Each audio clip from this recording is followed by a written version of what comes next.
ამ წუთებში საქალაქო სასამართლოში 19 წლის საბაჯიქიას დასკვნითი პროცესი მიმდინარეობს. მის საქმეზე დღეს სავარაუდოდ განაჩენი გამოცხადდება. სტუდენტის სპეცრაზმელზე თავდასხმის ბრალდებით 2024 წლის 5 დეკემბერს დააკავეს. დაკავების დროს ის 18 წლის იყო.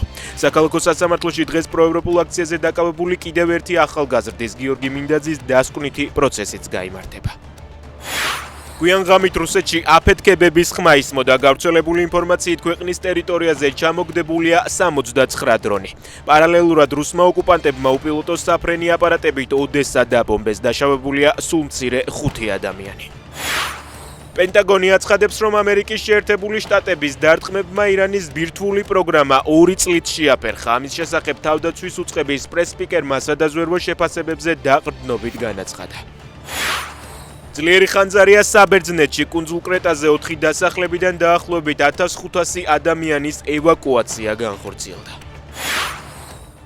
საქართველოში ერთიანი ეროვნული გამოცდები დაიწყო. ქვეყნის მასშტაბით გახსნილ 24 საგამოცდო ცენტრში გამოცდებს წელს 80,000-მდე აბიტურიენტი ჩააბარებს.